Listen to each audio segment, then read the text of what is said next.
Namaste, Assalamu alaikum, Sat Sri Akal, Vanakkam. My name is Shamkhanat Banerjee and I'm cordially welcome you to my channel. So students, I hope you and your entire family members are good and safe. तो बच्चों, आशा रखता हूँ कि आप और आपके पूरे family members, परिवार के जितने भी लोग हैं, सभी लोग सुरक्षित हैं, अच्छे हैं। तो हम लोग आज जो डिस्कस करने वाले हैं वो क्लास 8 का chapter number 1 how when and where history portion से। समय कभी भी एक जगह पे नहीं ठहरता है, समय बदलता ही रहता है, समय अपने गति से चलता ही रहता है। तो आप लोग क्लास 6 के इतिहास में यानी हिस्ट्री में पढ़े थे एंशिएंट हिस्ट्री के बारे में, क्लास 7 में आप लोग पढ़े थे मेडिएवल हिस्ट्री के बारे में, और क्लास 8 में आप लोग पढ़ने जा रहे हैं मॉडर्न हिस्ट्री के बारे में। तो आज इस चैप्टर में हम लोग पढ़ने वाले हैं, इसमें डिस्कसिंग इश्यूज है how importants are dates, the second one is that which dates are important, the third one how do we periodise, and the fourth one is what is colonial. तो चलिए वीडियो को start करते हैं। How importants are dates, dates का यानी तारीख का महत्व हमारे जीवन में क्या है, ये अगर हम डेट्स को छोड़ के या तारीख को छोड़ के अगर हम किसी चीज़ को कल्पना करें तो हम लोग ये सोच भी नहीं पाएंगे, क्योंकि आज क्या तारीख है, कल क्या तारीख था और आने वाले में क्या तारीख होगा। ये तारीख एक ऐसा ही चीज़ होता है जो हम लोगों को एक पर्टिकुलर वे में लेके जाता है, एक पर्टिकुलर प्रिंसिपल या डिसिप्लिन बनाता है। तो सोचिए कि अगर डेट्स या तारीख हमारी ज़िंदगी में नहीं होते तो हम लोग कैसे सब कुछ कैलकुलेट करते, कैसे सब कुछ याद रखते, या अपना प्लानिंग कैसे सजाते, या इम्पोर्टेंट दिनों को हम लोग कैसे याद रख सकते। तो ये तारीख का महत्व हिस्ट्री यानी इतिहास में क्या है, चलिए हम लोग जानते हैं। There was a time when historians were fascinate with dates. एक समय था जब हिस्टोरियंस लोग यानी ऐतिहासिक लोग डेट्स यानी तारीख को लेकर पूरी तरीके से मोहित थे। मोहित मतलब पूरी तरीके से वो लोग उसमें नशे जैसे हो गए थे कि डेट्स के बगैर वो लोग नहीं चल सकते थे। There were heated debates about the dates on which rulers were crowned or battles were fought। ये तर्क वितर्क चलता ही रहता था डेट्स यानी तारीख को लेकर कि किस तारीख में कौन से राजा सिंहासन पे बैठे थे और कौन सा युद्ध कहाँ पे हुआ था। क्योंकि अगर आपसे अभी पूछा जाए कि हल्दी घाटी का युद्ध कब हुआ था, प्लासी का युद्ध कब हुआ था, सिपाही म्यूटिनी कब हुआ था, ये सब डेट्स और तारीख के ऊपर डिपेंडेंट रहता है। या भारत का आज़ादी कब हुआ था, अगर ये हिस्टोरियंस लोग हम लोगों को पूरी तरीके से प्रॉपर इन्फॉर्मेशन नहीं देंगे तो हम लोगों के पास डेट्स का कोई महत्व नहीं रहेगा। तो डेट्स अपने आप में बहुत ज़्यादा महत्व है और इसको लेके हिस्टोरियंस लोग बहुत ज़्यादा फैसिनेटेड भी थे और उनके बीच में बहुत सारे डिबेट्स भी हुआ करते थे बहुत सारे इश्यूज़ को लेके। In the common sense notions history was synonymous with dates. अगर हम लोग एक कॉमन सेंस का जो आइडिया रखे या नोशन रखे, इसमें ये बोला जा रहा है कि हिस्ट्री को डेट का एक सिनोनिमस बोला जाता है। मतलब history is equal to date. Date के अलावा हम लोग हिस्ट्री के बारे में कुछ सोच ही नहीं पाते, क्योंकि हिस्ट्री जो होता है पूरी तरीके से इंफॉर्मेशन या डेटा से भरा होता है, उसमें ज़्यादातर डेट्स और ईयर्स होते हैं। You may have heard people से, आप लोगों ने ज़रूर सुना कि लोग क्या कहते हैं, I find history boring because it is all about memorising dates. हम हिस्ट्री को इसलिए बोर समझते हैं क्योंकि ये पूरी तरीके से डेट्स को याद रखने वाला सब्जेक्ट होता है। Is such a conception true? क्या ये धारणा आपका सही है? चलिए जानते हैं।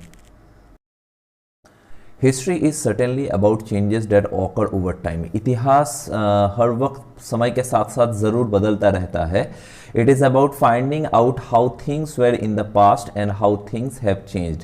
ये हर वक्त ये ढूंढता रहता है कि पास्ट में यानी अतीत में हालात कैसे थे और ये कैसे चेंज हुआ था, ये सब हालात जो हुआ था वो कैसे चेंज हुआ था। As soon as we compare the past with the present we refer to time. जब भी हम लोग पास्ट के साथ प्रेजेंट का एक कंपैरिजन करते हैं, एक कंपेयर करते हैं, तब हम टाइम को यानी समय को क्या बोलते हैं, we talk of before and after. इसको हम लोग बोलते हैं आगे और बाद में, मतलब जो बीत गया बिफोर, एंड आफ्टर मतलब जो आने वाला है। Living in the world we do not always ask historical questions about what we see around us। हम लोग इस दुनिया में रहते हैं और रहते हुए भी, मतलब जो प्रेजेंट में हम लोग रहते हैं, कभी भी हम लोग हिस्टोरिकल क्वेश्चंस या ऐतिहासिक प्रश्नों के बारे में हम लोग कभी भी नहीं पूछते जो हमारे आसपास में दिखता है। फॉर एग्जांपल, आप लोग मोबाइल यूज़ करते हो, कभी आप लोग ये सोचे हो कि मोबाइल का डिस्कवरी किसने किया, या आप लोग कंप्यूटर यूज़ कर रहे हो, कभी आप लोगों ने सोचा कि कंप्यूटर किसने बनाया। तो ऐसे जो भी हमारे सामने है इसका एक हिस्ट्री या पास्ट होता ही है, इसके बारे में हम लोग जनरली सवाल नहीं पूछते हैं। We take things for granted as if what we see has always been in the world we inhabit. जैसे हम लोग इस पृथ्वी में रहते हैं, दुनिया में रहते हैं, हमको जैसे भी जो भी चीज़ मिलता है वो हम लोग उसको एक्सेप्ट कर लेते हैं। फॉर एग्जांपल एक छोटा सा सेफ्टी पिन भी आप लोग ले सकते हो। इस सेफ्टी पिन के बारे में हम लोगों ने कभी भी जानने की कोशिश नहीं की ये कहाँ से आया। या आप लोग बंदूक ले सकते हो, या बुक्स ले सकते हो, या पेपर ले सकते हो। ये जो हमारे पास मिलता है, कोई भी हम लोग ऐसा नहीं सोचते कि इसको कौन डिस्कवर किया है, ये कैसे आया है। ये सब हमारे पास्ट से ही आया है और ये एक पास्ट का ही हिस्सा रहता है। तो हमारे आसपास में जितने भी चीज़ है वो सब हमारे जहन में कभी नहीं आता कि हम लोग उसके बारे में सवाल पूछे कि इसका जो हिस्ट्री है वो क्या है।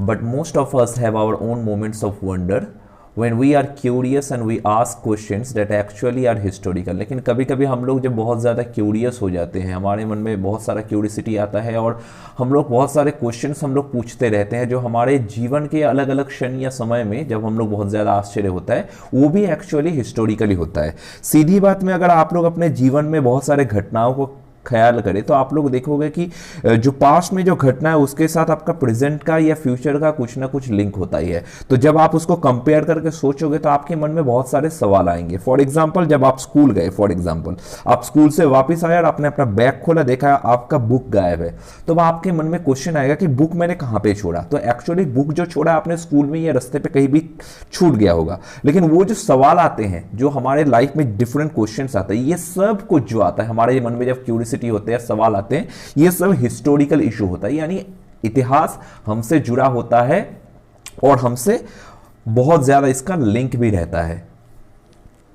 For example watching someone sip a cup of tea at a roadside tea stall, you may wonder when did people begin to drink tea or coffee। जैसे आप लोग रास्ते से जा रहे हो, किसी को देख रहे हो कि चाय पी रहे हैं रास्ते में किसी भी चाय की दुकान पे, तब आपके मन में सवाल आ ही सकता है कि लोगों ने कब से चाय या कॉफ़ी पीना शुरू कर दिया। तो ऐसे बहुत सारे सवाल हैं जो हम लोगों को रास्ते में दिख के ही समझ में आता है। फॉर एग्जांपल माइलस्टोन भी आप लोग ले सकते हो कि ये माइलस्टोन कब से हमारे यहाँ पे है। क्या ये आज़ादी से पहले था, या आज़ादी से बहुत पहले था, या आज़ादी के बाद से यहाँ पे शुरू हुआ है 20-30 साल पहले। तो ऐसे बहुत सारे अगर आप लोग सराउंडिंग्स में देखोगे तो आपको बहुत सारे ऐसे क्वेश्चन आपके जहन में या मन में आएंगे। Looking out of the window of a train, you may ask yourself when were railways built and how did people travel long distance before the age of railways। जैसे आप लोग जब ट्रेन की खिड़की से बाहर देखते हो और आपको ये मन में सोच आता ही होगा कि रेलवे कब गठन हुआ या रेलवे कब बना, और रेलवे से पहले क्या लोग बहुत सारे लॉन्ग डिस्टेंस तय कर पाते थे या कैसे कर पाते थे। तो आपके मन में ये सवाल होता ही होगा। जैसे अगर कोई एरोप्लेन में चढ़ता है तो एरोप्लेन पहुंच जाता है 2 घंटे में, समझो दिल्ली से आप मुंबई आए, आप चले आए 2 घंटे में। बट आपके मन में यह सवाल हो सकता है कि कभी एरोप्लेन जब नहीं था तब क्या इंसान 2 घंटे में दिल्ली से मुंबई पहुंच सकता था।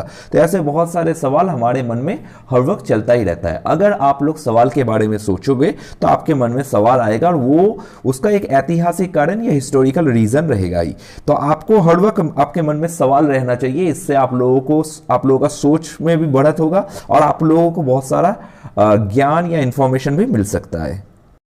Reading the newspaper in the morning, you may be curious to know how people got to hear about things before newspaper began to be printed। तो न्यूज़पेपर को आप जब सुबह को पढ़ते हो, न्यूज़पेपर को देख के भी आप लोगों को ये शायद क्यूरियोसिटी जागता होगा मन में कि न्यूज़पेपर बनने से पहले लोगों को खबर कैसे पहुंचता होगा, मतलब खबर कैसे मालूम चलता होगा। अब फॉर एग्जाम्पल अभी तो आप लोगों के पास बहुत सारे न्यूज़ चैनल्स है जिसको आप लोग देख के पल भर में आपके पास न्यूज़ पहुंच जाता है। लेकिन आज से समझो जब राजा महाराजाओं के समय थे तब उनके पास न्यूज़ इतना जल्दी कैसे पहुंचता था। तो इतने सारे जो क्वेश्चंस का एग्जाम्पल जैसे हिस्ट्री में दिया गया है, इसमें हम लोगों को काफ़ी सोचने में मजबूर होता होगा कि हिस्ट्री एक बोरिंग सब्जेक्ट है या एक बहुत ज़्यादा इंटरेस्टिंग सब्जेक्ट है। ये तो बहुत बड़ा गुगली है पूरा एक क्रिकेट की तरह कि आप लोग समझ ही नहीं पाओगे। लेकिन आप लोगों को समझना है तो बेहतरीन ढंग से आपको ये पर्टिकुलर पोर्शन हिस्ट्री को पढ़ना ही पड़ेगा। All such historical questions refers back to notions of time। Historical questions आपके पास जितने भी आएंगे वो सब घूम फिर के एक समय पे ही आएगा। यानी समय इतिहास का एक पार्ट है और इतिहास इज इक्वल टू हम लोग समय भी बोल सकते हैं। But time does not have to be always precisely dated in terms of a particular year और ए मंथ। लेकिन जो समय जो होता है ये यकीनन किसी भी तरीके से किसी भी तारीख को या पर्टिकुलर किसी साल को या महीने को ये दर्शाता नहीं है। या पर्टिकुलरली ये यकीनन से नहीं बोल सकते हैं। हाँ, हम लोग अंदाज़ा लगा सकते हैं। किसी का पर्टिकुलर जो हिसाब है, जिसका डेटा परफेक्ट है, उसको हम लोग मिल जाते हैं, वो उसका जो पर्टिकुलर जो इन्फॉर्मेशन हम लोगों को मिल जाता है। लेकिन कुछ ज़्यादातर जो पर्टिकुलर जो हिसाब है वो हम लोगों को ज़्यादातर नहीं मिलता है। Sometimes it is actually incorrect to fix precise dates to process that happens over a period of time। कभी कभी क्या होता है भाई, किसी भी पर्टिकुलर घटना के ऊपर, जो पर्टिकुलर एक घटना घटी थी, उसके ऊपर कोई इनकरेक्ट डेट को बैठाना सही नहीं लगता। यानी यकीनन आप लोग कभी भी नहीं बोल सकते कि झांसी की रानी लक्ष्मीबाई का जन्म कब हुआ था, या लॉर्ड डलहौसी कब भारत में एक्चुअली आए थे। तो ये जो है, अगर इसका प्रॉपर इंफॉर्मेशन हमारे पास नहीं रहता है तो हम लोग उसमें डेट, यकीनन डेट नहीं बैठा सकते हैं। हाँ, हम लोग एक अंदाजा लगा सकते हैं कि इतने समय से इतने समय के बीच में रानी लक्ष्मीबाई का जन्म हुआ, या डलहौसी, लॉर्ड डलहौसी उस समय भारत में आए। People in India did not begin drinking tea one fine day. Bharat के लोग एक ही दिन में चाय पीना नहीं शुरू किए थे। They developed a taste for it over time. लगातार वो लोग कोशिश करते रहे कि दिन ब दिन उसका टेस्ट कैसे बढ़ाया जाए, उसमें उन्नति कैसे हो। There can be no one clear date for a process such as this. तो वैसे ही कोई पर्टिकुलर कोई क्लियर डेट नहीं होता कि कब चाय पीना शुरू किए थे, या चाय का उन्नति यानी डेवलपमेंट कब हुआ था। Similarly we can not fix one single date on which British rule was establish.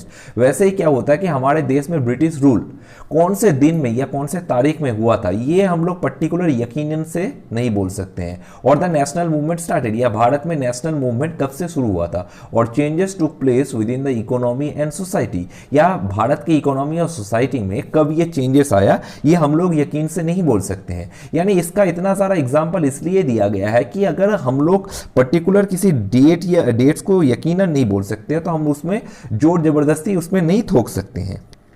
तो डेट्स बहुत प्रीसियस है और ये घटना परंपरा से आया है।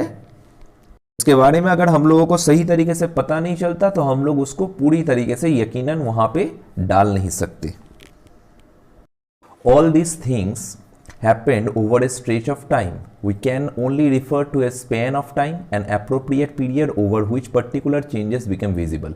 तो ये सब जो घटनाएं हुआ है, इतने सारे जो डिस्कशन किया है कि समझो भारत में चाय लोग कब से पीने लगे, या चाय का जो डेवलपमेंट है वो कैसे आया, ब्रिटिश रूल कब से स्टैब्लिश्ड हुआ, या नेशनल मूवमेंट कब से शुरू हुआ। ये सब जो घटनाएं हैं, ये एक पर्टिकुलर जो घटनाएं हैं, ये बहुत लंबा समय तक चला था। We can only refer to a span of time. हम लोग बहुत सारे समय सीमा को हम लोग ले सकते हैं। N approximate period over which particular changes become visible, जहां पे हम लोग जो समय काल में जो चेंजेस हुआ था, जो चेंजेस हमारे आंखों के सामने वो दिखा था, उस समय काल को हम लोग अंदाजा के हिसाब से ले सकते हैं। लेकिन हम लोग ये बोल नहीं सकते हैं अप्रोक्सीमेटली कि ये कब शुरू हुआ, एग्जैक्टली हम लोग नहीं बोल सकते, लेकिन अप्रोक्सीमेटली हम लोग ले सकते हैं। As you have seen in the history textbooks of the past 2 years, historians now write about a host of other issues and other questions। अगर आप लोगों ने ठीक से लास्ट 2 सालों में इतिहास बुक को अच्छी तरह से पढ़े होंगे तो वहाँ पे आप लोग देख रहे हैं कि हिस्टोरियंस जो लोग हैं वो अलग अलग मुद्दे के ऊपर, अलग अलग सवालों के ऊपर लिखावट कर रहे हैं, यानी लिख रहे हैं। They look at how people earn their livelihood. वो लोग ये ढूंढ रहे थे कि लोग अपने जीवन पहले कैसे बिताते थे, या जीवन वो कैसे चलाते थे।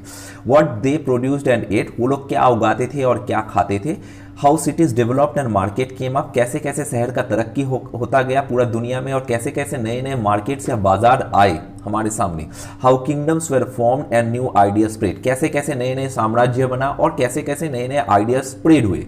And how cultures and society change, और इसके चलते कैसे कैसे कल्चर्स और चेंज होते गए। तो इतिहास किसी भी एक जगह पे नहीं ठहरता है बच्चों, ये हर वक्त मूव करता है समय के साथ साथ, और समय के साथ साथ इंसान क्या करता है, नए नए सोच, नए नए तरक्की, नए नए चीज हर जगह पे आते रहते हैं। तो इतिहास को अगर आप सही ढंग से पढ़िएगा तो यहाँ पे केवल आपको डेट्स, ईयर्स और मंथ में आपको लिमिटेड नहीं रहना पड़ेगा। यहाँ पे ऐसे बहुत सारे मुद्दे या इश्यूज है या सब्जेक्ट्स है जहाँ पे आप लोगों को बहुत सारे नए नए इंफॉर्मेशन, नए नए ज्ञान मिलता ही रहेगा। तो हिस्टोरियंस जो लोग होते हैं उनका यही काम होता है कि हर एक चीज को बारीकी से परखना और उसके अंदर से बहुत सारे क्वेश्चंस को निकालना। तो ये बहुत ज़्यादा ज़रूरी है। और चलिए आगे बढ़ते हैं। Now we are going to discuss about the which dates. तो डेट्स के बारे में हम लोग जब पढ़ने वाले हैं या डिस्कस करने वाले हैं तो हमारे दिमाग में हर वक्त यही क्वेश्चन आता होगा कि कौन से डेट्स इंपॉर्टेंट है और कौन से डेट्स इंपॉर्टेंट नहीं है। तो ये तो हालात तय करती है ना कि कौन सा तारीख इंपॉर्टेंट है, कौन सा तारीख इंपॉर्टेंट नहीं है। चलिए इस विषय को हम लोग आगे जानते हैं।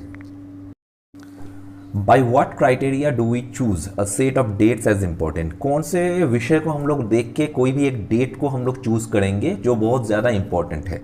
जैसे फॉर एग्जांपल हमारे लाइफ में बहुत सारे घटनाएं घटती है, लेकिन कौन से घटनाओं को हम लोग याद रखते हैं और कौन से पर्टिकुलर घटनाओं को हम लोग याद रखना नहीं चाहते, ये इसी के ऊपर निर्भर करके आप लोग डेट्स तय करते हो। फॉर एग्जांपल जैसे आपके लाइफ में आपका जन्मदिन बहुत ज़्यादा इंपॉर्टेंट रहता है, या अगर आप किसी भी पर्टिकुलर खेल में या कंपटीशन में आप लोग आगे आए तो मतलब फर्स्ट है वो जो आप लोगों को जो इनाम मिला था वो भी डेट्स आपके लिए इंपॉर्टेंट हो सकता है, या कोई स्पेशल डेट जो आपके लाइफ में पहली बार आया था। जैसे फॉर एग्जांपल आप लोग पूरा कंट्रीज में शायद फॉर एग्जांपल नेशनल लेवल खेलने गए तो वो आपका पहला मैच था, तो ये भी आपके लिए इंपॉर्टेंट हो सकता है। तो डिफरेंट क्राइटेरियाज के लिए डेट्स अलग अलग तरीके से इंपॉर्टेंट होते हैं और हम लोग उसको महत्व भी देते हैं। The dates we select, the dates around which we compose our story of the past are not important on their own। जैसे हम लोग कोई भी डेट्स को सिलेक्ट करते हैं जिस डेट के आसपास में कोई भी पास्ट यानी अतीत का घटना हम लोग घटे थे या हम लोग उसको कोई एक कहानी बनाए थे, वो डेट्स एक्चुअली अपने आप में एक इम्पोर्टेंट नहीं रहता है। They become vital because we focus on a particular set of events as important. हम लोग उसको वाइटल या इंपॉर्टेंट बनाते हैं क्योंकि हम लोग उस पर्टिकुलर इवेंट्स को इंपॉर्टेंट मानते हैं। फॉर एग्जाम्पल अगर आज आप कोई भी पर्टिकुलर इवेंट्स में पार्टिसिपेट कर रहे हैं, आप उसमें फर्स्ट आए, या आज आपका जन्मदिन हो रहा है, तो आप इसको पर्टिकुलरली याद रखेंगे कि नहीं आज मेरा जन्मदिन था, ये मैंने ये अचीव किया, मुझे ये प्राइज मिला। लेकिन हो सकता है कि किसी और के लिए वो डेट महत्वपूर्ण नहीं हो। तो डेट्स तभी महत्वपूर्ण होता है कि जब हम उसको फोकस देते हैं। लेकिन हमारे आसपास में जितने भी घटना घटती हैं उसमें उसका जो पर्टिकुलर जो दिन है वो सबके पास इंपॉर्टेंट हो नहीं भी हो सकता है, जो हमारे पास इंपॉर्टेंट हो सकता है। If our focus of study changes, if we begin to look at new issue, a new set of dates will appear. तो जैसे हम लोगों का जो अगर पढ़ने का तरीका अलग हो, उसमें नए नए इश्यूज के ऊपर हम लोग नजर डालना शुरू करें, तभी जाके क्या हुआ कि वो डेट हमारे पास इंपॉर्टेंट हुआ। फॉर एग्जाम्पल अभी 2020 चल रहा है, अभी ये कोरोना भी चल रहा है। अभी कोरोना जब चल रहा है, कोरोना कब से स्टार्ट हुआ शायद ये किसी को याद नहीं है, लेकिन ये जब खत्म होगा कोरोना पूरी तरीके से, तब ये सबको याद रहेगा। इसका मतलब क्या है कि जो पर्टिकुलर चीज़ हम लोग फोकस करेंगे उसके ऊपर जो नया इश्यूज में डालेंगे, तभी जाके वो हमारे पास बहुत ज़्यादा इंपॉर्टेंट होगा। कंसिडर एन एग्जाम्पल, चलिए एग्जाम्पल ले लेते हैं। In the histories written by British historians in India, जो इतिहास ब्रिटिश हिस्टोरियंस ने हमारे इंडिया में लिखा था, तो इंडिया के ऊपर लिखा था। The rule of each governor general was important. उसमें क्या है, जो गवर्नर जनरल हमारे यहाँ पे जो राज किए थे, जितने भी गवर्नर जनरल थे ब्रिटिश एम्पायर का या ब्रिटिश साम्राज्य का, उसमें वो सभी गवर्नर जनरल के बारे में जानना हमारे लिए बहुत ज़्यादा इंपॉर्टेंट रहता है। This histories begin with the rule of first governor general. तो ये इतिहास शुरू हुआ था, फर्स्ट गवर्नर जनरल जो थे वो थे Warren Hastings, and ended with the last viceroy Lord Mountbatten. तो ये जो शुरू हुआ था जो इतिहास, जो ब्रिटिश हिस्ट्री जो शुरू हुआ था इंडिया के ऊपर, जो पहला गवर्नर जनरल थे वो थे वॉरेन हेस्टिंग्स, और जो लास्ट जो वाइसरॉय थे उनका नाम था लॉर्ड माउंटबेटन। अब कहने का मतलब यह है कि अगर आप लोग ये जो वाइसरॉय और गवर्नर जनरल के बारे में पढ़ेंगे ब्रिटिश हिस्ट्रीज में, तो आप लोगों को ये सब गवर्नर जनरल और वाइसरॉयज के बारे में याद रखना जरूरी होगा कि वो कब आए, कितने सालों रूल किए, कब वो गए, ये बहुत ज़्यादा इंपॉर्टेंट है। तो ये एक एग्जाम्पल के तौर से हम लोग ले रहे हैं। In the separate chapters we read about the deeds of others. तो अलग अलग चैप्टर्स में हम लोग क्या पढ़ेंगे, जो अलग अलग जो वाइसरॉय गवर्नर जनरल्स थे उनका काम, जो वो लोग काम किए थे भारत के लिए, हम वो सब के बारे में पढ़ेंगे। जैसे Hastings, Wellesley, Bentinck, Dalhousie, Canning, Lawrence, Lytton, Ripon, Curzon, Hardinge और इरविन, ये सब भारत के गवर्नर जनरल और वाइसरॉय में से थे। It was seemingly never ending succession of governor generals and viceroy. इसको देख के ऐसा ही लग रहा है कि कभी भी ये पर्टिकुलरली ये जो इशू है कभी भी खत्म नहीं होगा, ये डिस्कशन कभी भी ये खत्म नहीं होने वाला है। All the dates in these history books were linked to these personalities, to their activities, policies, achievements. तो हिस्ट्री बुक में जब हम लोग आगे पढ़ेंगे तो ये जो जितने भी वाइसरॉयज और गवर्नर जनरल थे, इनका जो पर्सनैलिटीज यानी व्यक्तित्व का जो लिंक है, ये हम लोग उनके एक्टिविटीज, पॉलिसीज और अचीवमेंट्स के साथ साथ हम लोग अलग अलग चैप्टर्स में पढ़ते जाएंगे. It was as if there was nothing outside their lives that was important for us to know.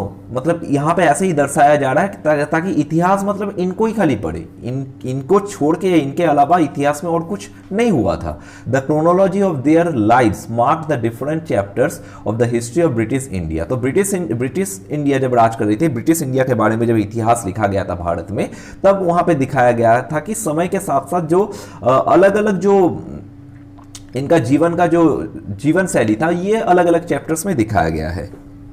तो कहने का मतलब ये है कि ये जो वाइसरॉय और गवर्नर जनरल के बारे में हम लोग अपने इतिहास में जो पढ़ रहे हैं, इनका जो आगमन है या गमन था, मतलब जो आ रहे थे और जा रहे थे, कितने साल में आए थे, कितने साल में गए थे, कितने साल तक राज किए थे, ये जो डेट्स है ये ब्रिटिश हिस्ट्री में वहां पे लिखा गया था. तो इसको ही हम लोग पढ़ेंगे. तो हो ही सकता है कि इनके जीवन शैली के अलावा भी बहुत सारे ऐसे घटनाएं हैं जिनका डेट्स हमारे लिए इंपॉर्टेंट है. लेकिन क्या हम लोग क्या खाली इनके बारे में पढ़ेंगे या दूसरे के बारे में या दूसरे घटनाओं के बारे में भी हमारे लिए पढ़ना जरूरी है, या इनके जो घटना के ऊपर जो डेट्स दिया गया वही सिर्फ इंपॉर्टेंट है और बाकी कोई इंपॉर्टेंस नहीं है. Can we not write about the history of this period in a different way. अब सवाल आता है कि हम लोग क्या इतिहास को किसी दूसरे एंगल से नहीं लिख सकते हैं? क्या हम लोग को जरूरी है कि वाइसरॉय और गवर्नर के बारे में पढ़े और कुछ ना पढ़े? तो क्या हम लोग हिस्ट्री को दूसरे तरीके से नहीं लिख सकते हैं जो इस समय काल में हुआ था, जब वो वाइसरॉय और गवर्नर लोग थे? How do we focus on the activities of different groups and classes in Indian society within the format of history of governor general. तो अगर इतिहास में केवल गवर्नर जनरल के बारे में लिखा गया है, तो तब के भारतीय समाज में जो अलग अलग जो ग्रुप्स थे और क्लासेस थे, हम लोग उस पर कैसे फोकस कर सकते हैं? यानी पूरा फोकस अगर आप लोग पूरा ब्रिटिश गवर्नर जनरल के ऊपर लगा देंगे तो हम लोग क्या दूसरे किसी पर्टिकुलर घटना के ऊपर फोकस कर पाएंगे कि नहीं? तो यही एक मुद्दा है. When we write history or a story, we divide it into chapters. Why do we do this? जब भी हम लोग कोई हिस्ट्री या कोई स्टोरी लिखते हैं तब हम उसको डिफरेंट चैप्टर्स में बांटते हैं. क्यों बांटते हैं? It is to give each chapter some coherence, ताकि ये जो चैप्टर्स है इसको एक पर्टिकुलर जो सही दिशा दे, या इसको एक बेटर वे से हम लोग बोल सकते हैं, इसको एक सुसंगत मिले, अच्छा दिखे. It is to tell a story in a way that makes some sense and can be followed, ताकि जो घटना हो रही है उसका जो परंपरा है ये हमारे अंदर एक सही सेंस दे, ताकि अगर सेंस सही नहीं रहेगा तो हम लोग ढंग से आगे नहीं बढ़ पाएंगे, और इसको हम लोग फॉलो करें तो हम लोग ग्रेजुअली जब हम लोग आगे बढ़ते हैं वही हम लोगों को आगे लेके जाता है. मतलब एक पर्टिकुलर वे में चलना. In the process, we focus only on those events that help us to give shape to the story we are telling. तो हम लोग अपने स्टोरी जो बोल रहे हैं, जो कहानी हम लोग बोल रहे हैं, हम लोग उस कहानी में वही घटना को हम लोग लेते हैं जो हमारे कहानी को या हिस्ट्री को एक सही आकार दे.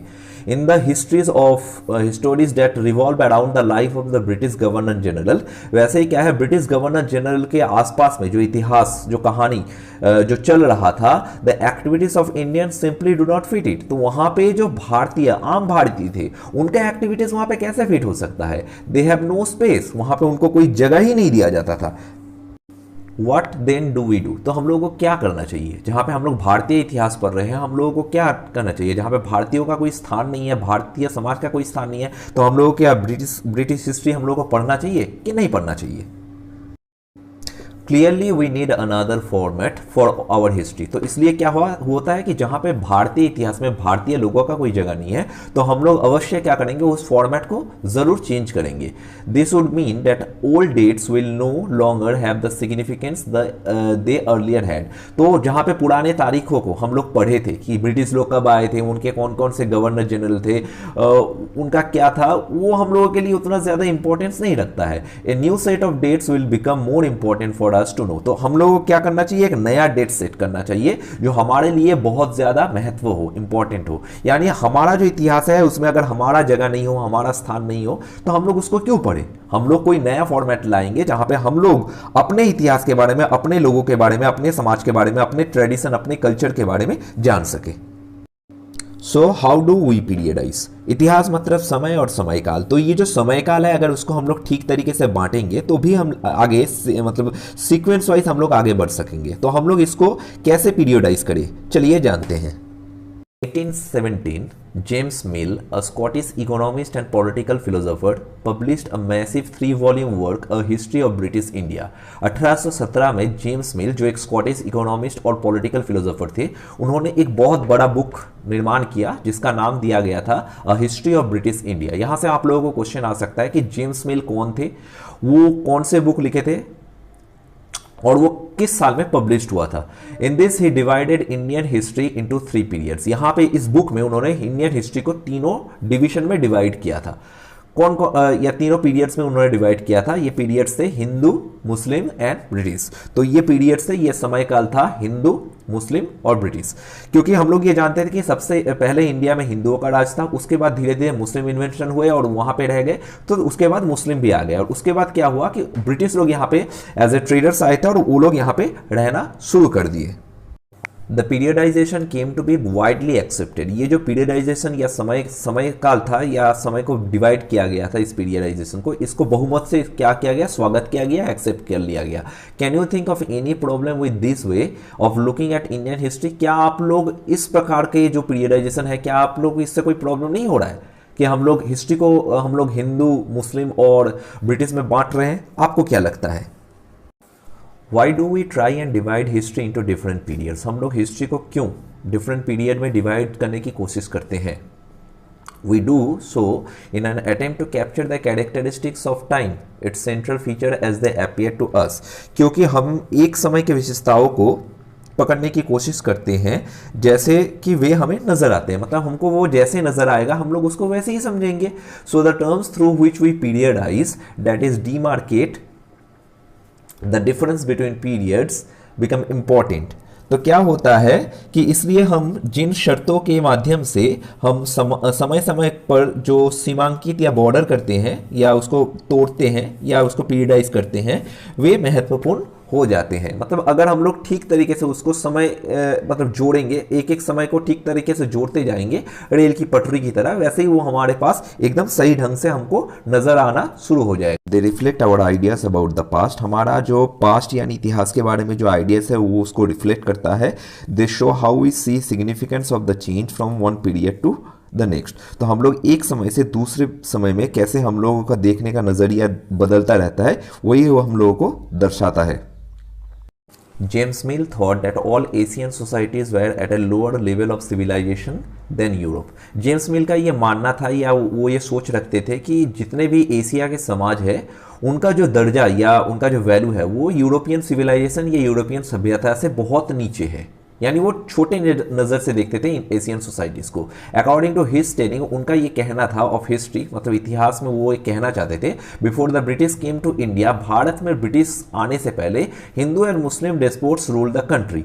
हिंदू और मुस्लिम लोगों ने जो यहाँ पे शासन किया था वो पूरी तरीके से निराशाजनक था। Religious intolerance, caste taboos and superstitious practices dominated social life. तो समाज व्यवस्था को कौन कौन से घेर के खड़े थे? धार्मिक असहिष्णुता यानी धर्म के नाम पे बहुत सारा विभेद, कास्ट टैबूस जाति प्रथा या वर्ण विभेद आप लोग बोल सकते हैं, एंड सुपरस्टिशियस यानी अंधविश्वास। ये सब क्या था? पूरा समाज को घेर के रखा था। According to James Mill, he felt British rule could civilise India. James Mill ये मानते थे कि ब्रिटिश शासन व्यवस्था ही एक ऐसा शासन व्यवस्था है जो भारत को सिविलाइज यानी सभ्य बना सकता है। To do this it was necessary to introduce European manners, arts, institution and laws in India. इसके चलते क्या जरूरी है कि भारत में ये सूचना करना जरूरी है कि यूरोपियंस जो आचरण थे, उनका जो कला था, कला विद्या और शिक्षा और कानून व्यवस्था भारत में प्रचार होना या संप्रचार होना बहुत ज्यादा जरूरी था। Mill in fact suggested that British should conquer all the territories in India to ensure the enlightenment and happiness of the Indian people. तो मिल का ये मानना था कि ब्रिटिश लोग को कंपलसरी या ज़रूरी है कि वो पूरा भारत में राज करे ताकि भारतीय जो लोग हैं उनको वो ज्ञान दे, उनमें ज्ञान की ज्योति लाए और उनको वो पूरी तरीके से खुश रखे। For India was not capable of progress without British help, क्योंकि उनको यह मानना था कि भारतीय लोग कभी भी ब्रिटिश के हेल्प के अलावा कभी भी वो लोग डेवलप नहीं कर सकते हैं। In this idea of history, British rule represented all the forces of progress and civilization. तो ये जो जेम्स मिल का आइडिया था हिस्ट्री में हम लोग जो पढ़े थे, इसके मुताबिक क्या होता है कि जो ब्रिटिश रूल जब आए थे तभी जाके भारत में पूरी तरीके से प्रोग्रेस हुआ और भारतीय लोग सिविलाइज्ड हुए. The period before British rule was one of the darkness. मतलब इसका मतलब ये था कि ब्रिटिश आने से पहले भारत में एक अंधेरा युग था. Can such a conception be accepted today? तो क्या आप लोग इस कंसेप्शन को आज के दिन में मान के चलेंगे? आपको क्या लगता है कि अगर आप लोगों को कुछ भी समझा दिया जाएगा कि ब्रिटिश आने से तभी हम लोगों का तरक्की है, उसके पहले कुछ भी नहीं हुआ था, तो ये कहावत अगर प्रचार होगा तो आप लोग मान लोगे? क्या लगता है आप लोगों को? In any case can we refer to any period of history as Hindu और मुस्लिम? क्या किसी भी कारण से हम किसी भी समय काल को हिंदू या मुस्लिम, इस हिंदू समय या मुस्लिम समय, इस पीरियड में क्या बांट सकते हैं? Did not a variety of faith exist simultaneously in this period? क्या आपको क्या लगता है कि जब हिंदू साम्राज्य था तब क्या मुस्लिम लोगों का भरोसा नहीं था, या मुस्लिम जब साम्राज्य था क्या हिंदू धर्म का भरोसा नहीं था? क्या आप लोग क्या लगता है? Why should we characterise an age only through the religion of the rulers of that time? क्यों हम लोग समय सीमा को इस तरह से बांटे कि मुस्लिम जब रूलर्स था तब हिंदू नहीं थे, या हिंदू जब रूलर्स था तब मुस्लिम नहीं थे? हम लोग क्या इसमें रिलीजियन यानी धार्मिक भेदभाव के हिसाब से क्या हम लोग समय सीमा को बांट सकते हैं? To do so is to suggest that the lives and the practices of the others do not really matter. अगर हम लोग धर्म के हिसाब से समय को बांटे तो इसका मतलब होता है कि किसी भी पर्टिकुलर जो जीवन है, किसी का भी जो जीवन है और उनका जो जीवन शैली है, उसका कोई भी इम्पोर्टेंस हमारे लाइफ में कोई महत्व नहीं रखता है. इसका मतलब होता है कि जिस समय जो धर्म था उसी धर्म का चलेगा और उसके बाद दूसरा कोई धर्म का महत्व नहीं था. ये ब्रिटिश लोगों का कहना था. We should remember that even rulers in ancient India did not all share the same faith. मतलब क्या होता है कि ब्रिटिश लोग ये भी कहना चाहते हैं, ब्रिटिश लोग के हिसाब से, कि एंशिएंट इंडिया में जो राजा थे उनका जो धर्म था, उनके धर्म के अलावा वो और कोई धर्म के बारे में जो फैले ये नहीं चाहते थे. तो ये तो पूरी तरीके से गलत है ना, कि जो ब्रिटिश लोग समझा रहे थे वो धार्मिक हिसाब से अगर आप लोग पीरियडाइजेशन करेंगे तो ये एक इंसान के अंदर में बहुत ज़्यादा भेदभाव सृष्टि होगा. तो ये पूरी तरीके से गलत था. तो इस तरीके से हम लोग क्या करते हैं कि हम लोग कभी भी इस तरीके से इतिहास को नहीं बांट सकते हैं. Moving away from British classification, British लोगों ने जो इतिहास का जो क्लासिफिकेशन किया था उसको अगर हट के या उसको अलग रखे अगर आगे बढ़ा जाए, historians have usually divided India history into ancient, medieval and modern. इतिहासकारी जो थे या ऐतिहासिक जो लोग थे उन्होंने क्या किया था, भारतीय इतिहास को 3 डिवीजन में डिवाइड किया था उसके समय सीमा को. पहला था एंशिएंट यानी प्राचीन इतिहास, मेडिवल मतलब मध्यकालीन इतिहास, एंड मॉडर्न मतलब आधुनिक इतिहास. This division too has its problem. लेकिन ये डिवीजन होते हुए भी बहुत सारे समस्या या प्रॉब्लम दिखाई देता है. It is a periodisation that is borrowed from the West. ये जो समय सीमा था ये वेस्ट यानी एंशिएंट, मेडिवल और मॉडर्न, ये जो 3 डिवीजन थे ये वेस्ट यानी पश्चिम से आया था, यानी यूरोपियन कंट्री से आया था. Where the modern period was associated with the growth of all the forces of modernity. जहां पे मॉडर्न पीरियड का मतलब क्या होता है कि पूरी तरीके से जहां पे सबका इक्वल ग्रोथ होता है, मतलब सबको लेके आगे बढ़ते हैं. जैसे किस किस विषय में आगे बढ़ते हैं, मतलब डेवलपमेंट हुआ था science, reason, democracy, liberty and equality. तो ये जो 5 विषय है इसमें जो डेवलपमेंट हुआ था, अगर इस क्षेत्र में अगर डेवलपमेंट होता है तभी उसको जाके हम लोग मॉडर्निटी बोल सकते हैं या मॉडर्न पीरियड उसको हम लोग बोल सकते हैं. Medieval was a term used to describe a society where these features of modern society did not exist. Medieval history उसी टर्म को दर्शाया जाता है जहां पे मॉडर्न सोसाइटी की तरह उतना ज़्यादा तरक्की नहीं था. Can we uncritically accept this characterization of the modern period to describe this period of our history? तो भारत में जो मॉडर्न पीरियड यानी ब्रिटिश राज था, क्या इस समय को हम लोग ये एक्सेप्ट कर सकते हैं कि ब्रिटिश राज में जितना सारा डेवलपमेंट हुआ वो मेडिवल में नहीं हुआ था? क्या आपको क्या लगता है कि मुगल साम्राज्य या दिल्ली सल्तनत के टाइम पे किसी भी तरीके का उन्नति या डेवलपमेंट नहीं हुआ था? As you will see in this book, under British rule, people did not have equality, freedom और liberty. हालांकि आप लोग जब ब्रिटिश हिस्ट्री को पढ़ेंगे तब इस बुक में तब आप लोगों को नजर आएगा ना यहाँ पे इक्वलिटी था, मतलब समानता नहीं था, ना फ्रीडम था यानी ना आजादी थी, और ना लिबर्टी. तो ये जो चीज है ये ब्रिटिश रूल में भी नहीं हो सकता है. Nor was the period one of economic growth and progress. British के समय में ना इकोनॉमिक ग्रोथ था और ना किसी भी तरीके का डेवलपमेंट था। तो अगर मॉडर्न पीरियड को हम लोग देखा जाए, जहाँ पे पूरी तरीके से इंसान को इक्वलिटी, फ्रीडम और लिबर्टी दिया जाता है और वहाँ पे इकोनॉमिक ग्रोथ भी होता है, प्रोग्रेस भी होता है, यहाँ पे हम लोग देख रहे हैं कि ब्रिटिश शासनकाल में भी ये सब हम लोगों को नजर नहीं आया था। हम लोग बहुत ज़्यादा इकोनॉमिक सफ़र किए थे, इकोनॉमिक में हम लोग बहुत ज़्यादा वीक हो गए थे और पूरी तरीके से प्रोग्रेस भी थम गया था। Many historians therefore refer to this period as colonial। हालांकि बहुत सारे हिस्टोरियंस जो है इसको, इस जो समय काल था, जो ब्रिटिश कालीन जो समय था, ब्रिटिश जो राज कर रहे थे, इस समय काल को या पीरियड को वो लोग बोलते हैं कॉलोनियल पीरियड या colonial. Here is the last point, that is what is colonial. चलिए जानते हैं कॉलोनियल या औपनिवेशिक क्या होता है। Let's discuss about the colonial or colonization, when the subjugation of one country by another country in political, economic, social and cultural changes, we refer to the process as colonization।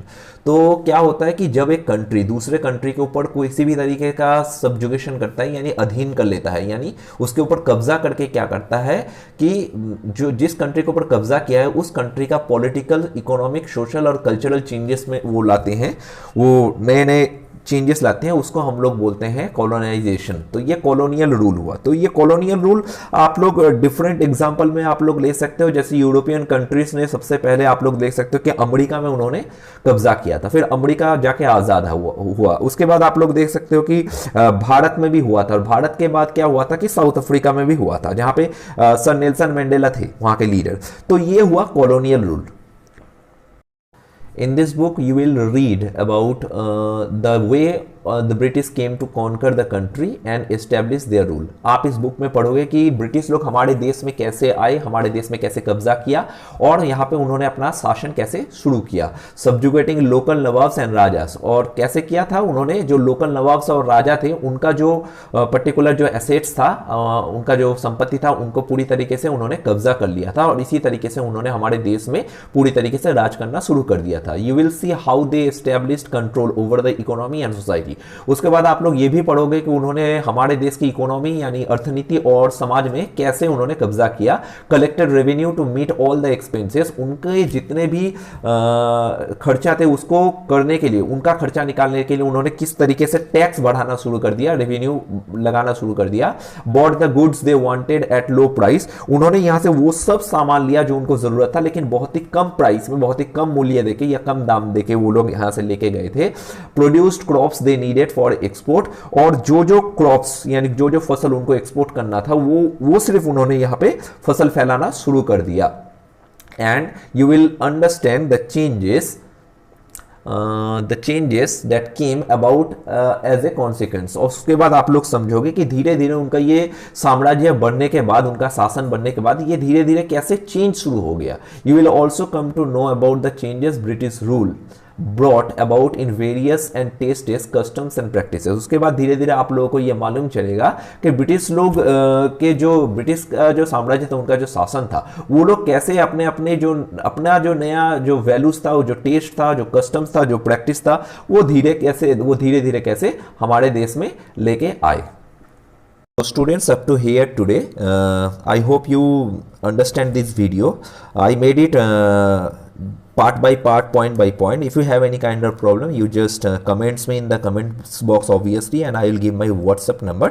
There you also can contact with me। तो बच्चों, hopefully आपको ये video समझ में आया। इसको हम point by point, part by part हम इसको समझे। ये सिर्फ इस वीडियो का पार्ट 1 था, अभी पार्ट 2 अभी भी बाकी है, ये आगे में मैं बनाऊंगा और आपको भेज दूंगा। तो होपफुली आपको वीडियोस पसंद आया होगा। अगर आपने अभी तक मेरे चैनल को सब्सक्राइब नहीं किया है तो आप चैनल को सब्सक्राइब कर लीजिए। अगर वीडियो पसंद आया तो ज़रूर लाइक और शेयर कीजिएगा। आपका फीडबैक मेरे लिए बहुत ज़्यादा इंपॉर्टेंट है, आप ज़रूर इसमें फीडबैक दीजिए, चाहे वो पॉजिटिव हो नेगेटिव हो, both are cordially accept from me. और आप लोग सेफ रहिए, सुरक्षित रहिए, मन लगा के पढ़ाई कीजिए। और ठीक है, नमस्ते, खुदा हाफिज़, सत श्री अकाल, गुड बाय।